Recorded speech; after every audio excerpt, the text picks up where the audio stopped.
കുഞ്ഞിക്കവിൾ മേഘമേ തുള്ളിത്തോളുമ്പാതെ നീ. ഈശോമിശിഹായിക്ക് സ്തുതിയായിരിക്കട്ടെ. രണ്ടാം ലോകമഹായുദ്ധം കഴിഞ്ഞ് നാട്ടിൽ പഞ്ഞവും പട്ടിണിയായിട്ട് ബുദ്ധിമുട്ടുന്ന അവസരത്തിലാണ് മലബാറിലേക്കുള്ള കുടിയേറ്റം ആരംഭിക്കുന്നത്.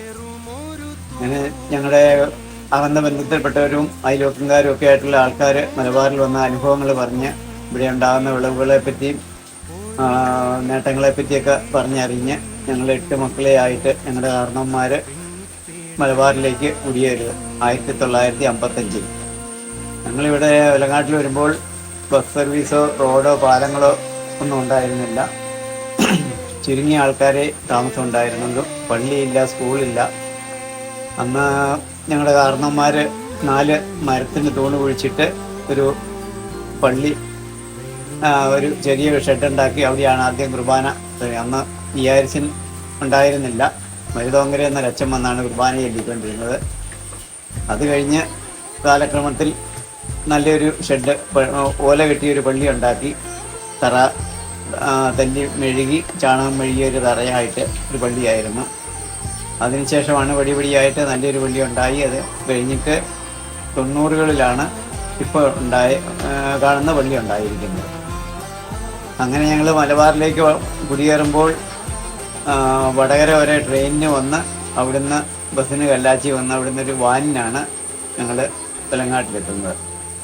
അന്നൊരു കപ്പ കൃഷിയുള്ള സമയമായിരുന്നത് കൊണ്ട് കപ്പ കൊണ്ടുപോകാനുള്ള വാനായിരുന്നു യാത്രക്കാർക്ക് ഉപയോഗിച്ചിരുന്നത്.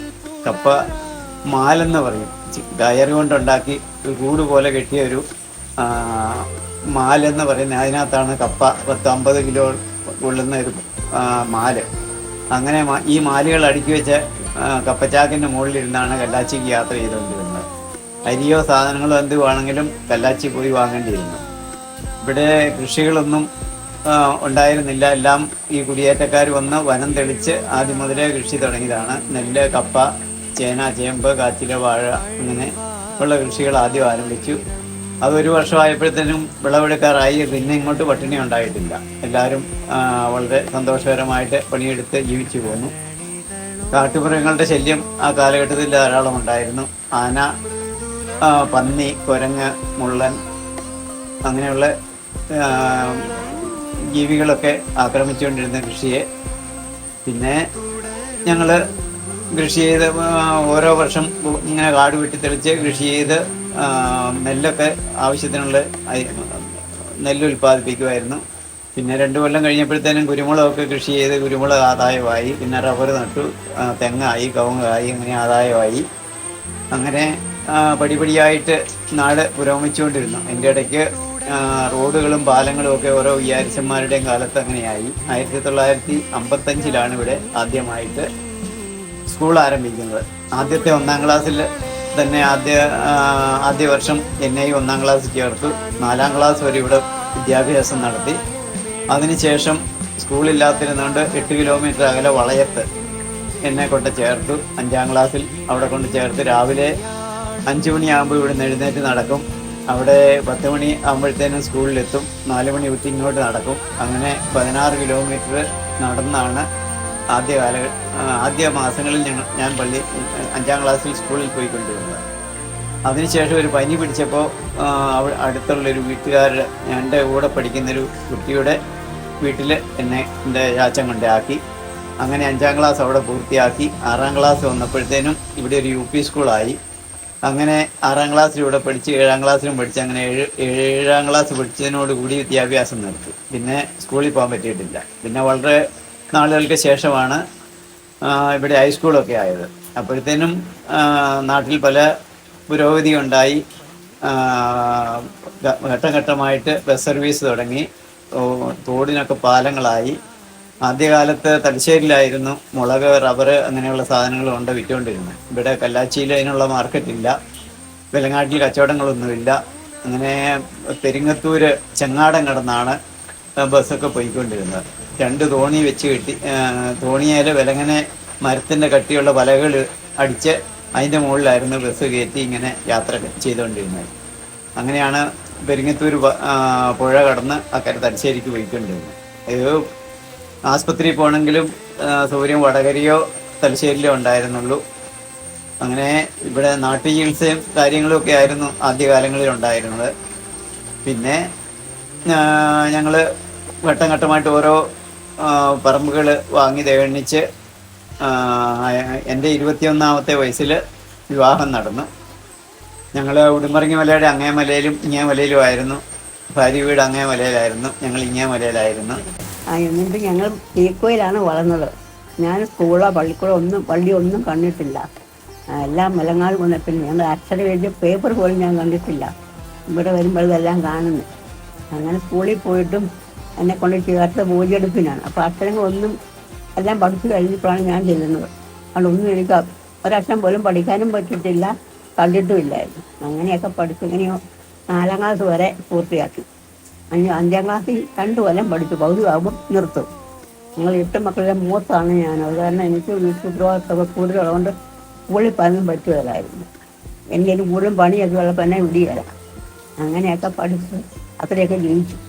ഞങ്ങൾ 3 മക്കളുമായിട്ടാണ് അവിടെ നിന്ന് പോരുന്നത്. ഞങ്ങൾ പോകുന്നതും ഇതുപോലെ ട്രെയിന് വന്നും ബസ്സിന് വന്നും തിരിച്ച് ഇങ്ങോട്ട് വന്ന് ഞാൻ ഓർക്കുന്നേ ഇല്ല. അങ്ങനെ വന്ന് 8ാമത്തെ മകനുണ്ടാകുമ്പോൾ ഞങ്ങളുടെ കല്യാണം കഴിഞ്ഞു. അമ്മച്ചി ഗർഭിണിയായിരുന്നു. എന്നെ കല്യാണം കഴിക്കുമ്പം അമ്മച്ചി ഗർഭിണിയായിരുന്നപ്പോൾ ഞങ്ങൾ മലയിൽ ഉടുമ്പറങ്ങുന്ന സ്ഥലത്ത് താമസിച്ചുകൊണ്ടിരുന്നത്. അവിടെ ഒരു ചെറിയ ചീളിയിൽ ഒരു കലം വെച്ച് ഞങ്ങൾ പാർട്ടി വെച്ച് വെള്ളം പിടിക്കുമായിരുന്നു.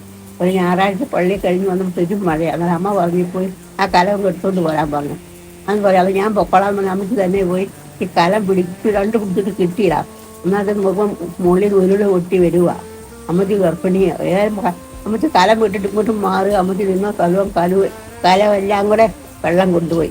അങ്ങനെ ആദ്യത്തെ ഉരുള് പൊട്ടി 10-65 വർഷം മുമ്പ്.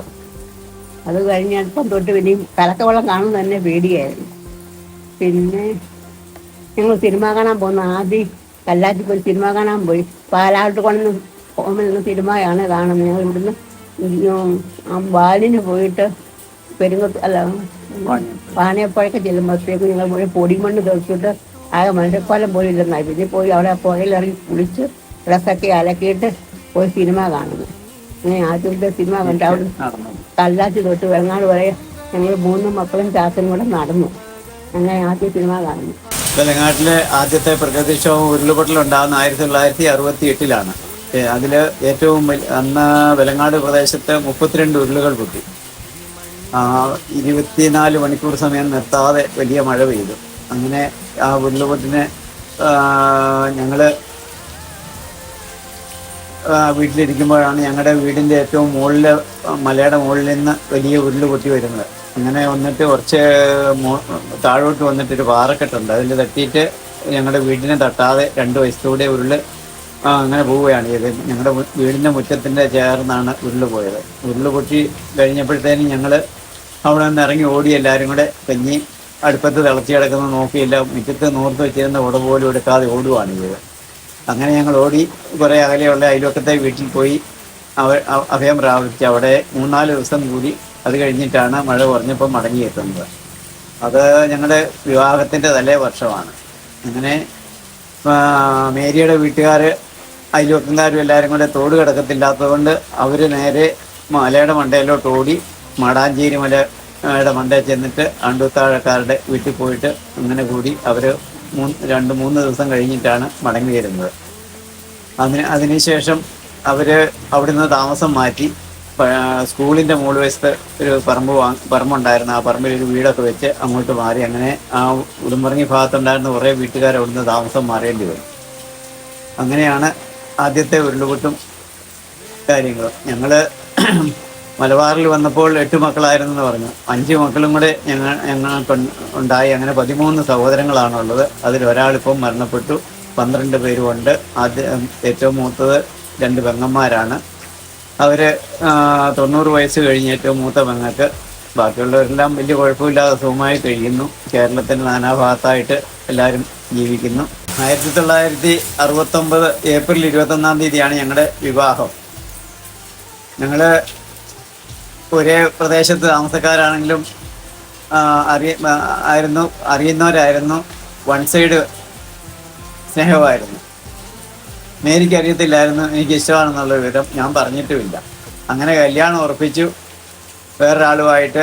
അങ്ങനെ കല്യാണം എല്ലാം നിശ്ചയിച്ച് കഴിഞ്ഞ ശേഷമാണ് ഞാൻ അപ്പോഴാണ് മേരിയോട് വിവരം പറയുന്നത്. അപ്പോൾ ഒന്നും പറഞ്ഞില്ല. പിന്നെ കാരണന്മാരുമായിട്ട് ആലോചിച്ചു. അങ്ങനെ രണ്ടുപേരുടെയും കാരണന്മാർക്ക് സമ്മതക്കുറവൊന്നുമില്ല. അങ്ങനെ 69 ഏപ്രിൽ 21 കല്യാണം കഴിഞ്ഞു. കല്യാണം കഴിഞ്ഞ് ഞങ്ങൾ ഒരു വർഷം തികയുന്നതിന് മുമ്പ് ഞങ്ങൾ വേറെ താമസം തുടങ്ങി. അങ്ങനെ താമസം തുടങ്ങി 4 വർഷങ്ങൾക്ക് ശേഷമാണ് മൂത്ത മകൻ ജനിക്കുന്നത്. അതിനുശേഷം 3 മക്കളും കൂടെ ഉണ്ടായി. അങ്ങനെ ആൺമക്കൾ 2 പേരും ന്യൂസിലാൻഡിൽ ജീവിക്കുന്നു. അവർക്ക് 3 മക്കൾ വീതമുണ്ട്. അങ്ങനെ 4 മക്കൾക്കും 3 കുഞ്ഞുമക്കൾ വീതം. അങ്ങനെ 12 കുഞ്ഞുമക്കളുടെ വല്യപ്പനും വല്യമ്മയാണ് ഞങ്ങൾ.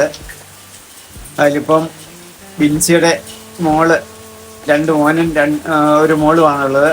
മോളിപ്പം കാനഡയിൽ ജോലി ചെയ്യുന്നു. ബിസ്മിയുടെ മൂത്ത മോളും 2ാമത്തെ മോളും ജർമ്മനിയിൽ ജോലി ചെയ്യുന്നു. മൂത്ത മോടെ 2 മക്കളിപ്പം കാനഡയിലും ജർമ്മനിയിലും പോകാൻ വേണ്ടി തയ്യാറെടുത്തുകൊണ്ടിരിക്കുന്നു. ഞങ്ങളെ കല്യാണം കഴിഞ്ഞ് ആദ്യമായിട്ട് വേറെ താമസിക്കാൻ പോകുമ്പോൾ നല്ല വീടൊന്നും ഉണ്ടായിരുന്നില്ല. ഒരു 4 തൂണ് നാട്ടി ഇഴ വെച്ച ഓല കെട്ടിയ ഒരു ചെറിയ വീടായിരുന്നു. ഭിത്തിയൊന്നും ഉണ്ടായിരുന്നില്ല. മുടയാത്ത ഓല ഭിത്തി നാട്ടി കെട്ടി അങ്ങനെ ഒരു വീട്ടിലാണ് ഞങ്ങൾ താമസം തുടങ്ങിയത്.